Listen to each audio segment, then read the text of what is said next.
प्रिय भक्तों, 9 ग्रहों में सभी ग्रहों का अपना अपना अलग स्थान है। इनमें से शनिदेव का न्याय का देवता भी कहा जाता है। प्रिय भक्तों, वह व्यक्ति को उसके कर्मों के अनुसार फल देते हैं, जिससे शास्त्र में उन्होंने न्यायाधीश का स्थान प्राप्त कहा है। यदि किसी जातक की कुंडली में शनि दोष होता है तो वह जीवन में तमाम तरह की समस्याओं का सामना करता है, साथ ही व्यक्ति की बीमारी से ग्रसित होने लगता है। वही अगर जातक पर शनिदेव की कृपा बनी हो तो उसकी तरक्की के योग बनने लगते हैं। प्रिय भक्तों, मान्यता है कि विधि अनुसार शनिदेव की पूजा करने से मनोवांछित फलों की प्राप्ति होती है। इसके अलावा सभी रुके हुए कार्यों को गति मिलती है, इसलिए उनकी पूजा का खास ध्यान रखा जाता है। पूजा को विधि अनुसार संपन्न करने के लिए कुछ मंत्रों का जाप करना चाहिए। ऐसे मंत्र जिसे हम आपको चलिए सुनाते हैं। ॐ नीलाजनं समाभासं रविपुत्रं यमागर्जं छायामार्तण्डं सम्भुतं तं नमामि शनैश्चरम्।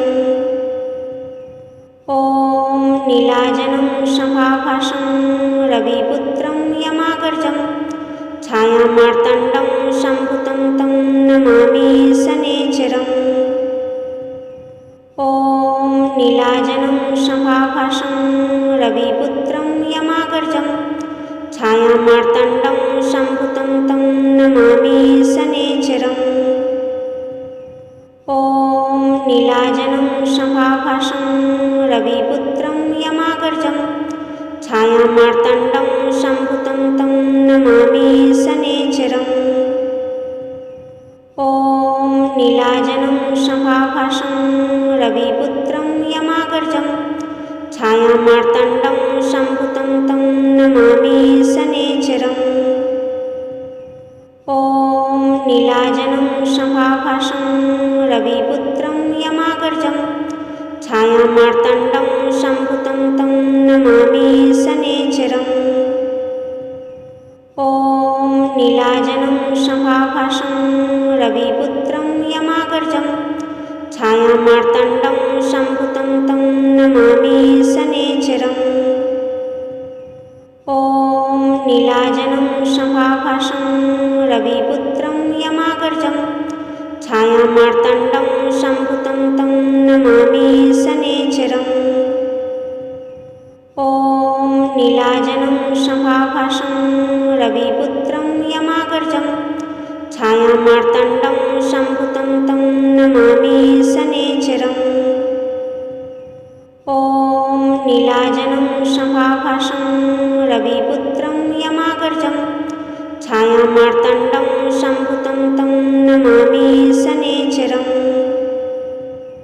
ॐ नीलाजनं समाभासं रविपुत्रं यमागर्जं छायामार्तण्डं सम्भुतं तं नमामि शनैश्चरम्।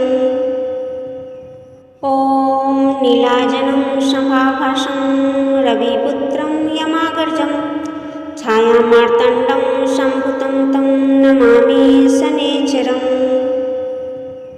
ॐ नीलाजनं समाभासं रविपुत्रं यमागर्जं छायामार्तण्डं सम्भुतं तं नमामि शनैश्चरम्। ॐ नीलाजनं समाभासं रविपुत्रं यमागर्जं छायामार्तण्डं सम्भुतं तं नमामि शनैश्चरम्। ॐ नीलाजनं समाभासं रविपुत्रं यमागर्जं छायामार्तण्डं सम्भुतं तं नमामि शनैश्चरम्। ॐ नीलाजनं समाभासं रविपुत्रं यमागर्जं छायामार्तण्डं सम्भुतं तं नमामि शनैश्चरम्। ॐ नीलाजनं समाभासं रविपुत्रं यमागर्जं छायामार्तण्डं सम्भुतं तं नमामि शनैश्चरम्। ॐ नीलाजनं समाभासं रविपुत्रं यमागर्जं छायामार्तण्डं सम्भुतं तं नमामि शनैश्चरम्।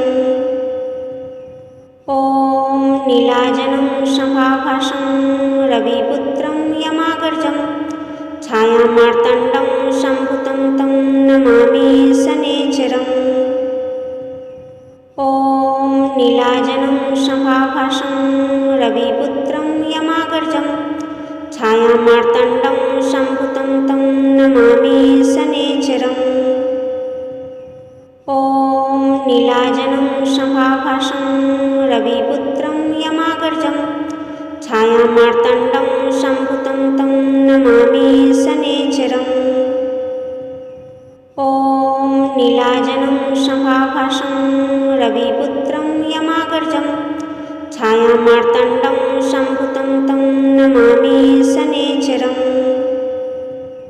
ॐ नीलाजनं शम्भाभासं रविपुत्रं यमाग्रजं छायामार्ताण्डं सम्भुतं तं नमामि शनैश्चरम्। ॐ नीलाजनं शम्भाभासं रविपुत्रं यमाग्रजं छायामार्ताण्डं सम्भुतं तं नमामि शनैश्चरम्।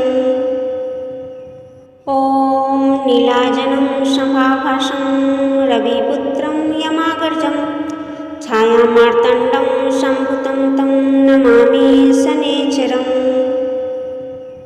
ॐ नीलाजनं शम्भाभासं रविपुत्रं यमाग्रजं छायामार्ताण्डं सम्भुतं तं नमामि शनैश्चरम्।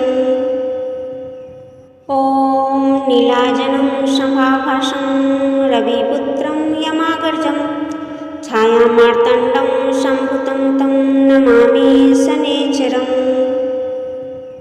ॐ नीलाजनं शम्भाभासं रविपुत्रं यमाग्रजं छायामार्ताण्डं सम्भुतं तं नमामि शनैश्चरम्। ॐ नीलाजनं शम्भाभासं रविपुत्रं यमाग्रजं छायामार्ताण्डं सम्भुतं तं नमामि शनैश्चरम्। ॐ नीलाजनं शम्भाभासं रविपुत्रं यमाग्रजं छायामार्ताण्डं सम्भुतं तं नमामि शनैश्चरम्। ॐ नीलाजनं शम्भाभासं रविपुत्रं यमाग्रजं छायामार्ताण्डं सम्भुतं तं नमामि शनैश्चरम्। ॐ नीलाजनं शम्भाभासं रविपुत्रं यमाग्रजं छायामार्ताण्डं सम्भुतं तं नमामि शनैश्चरम्।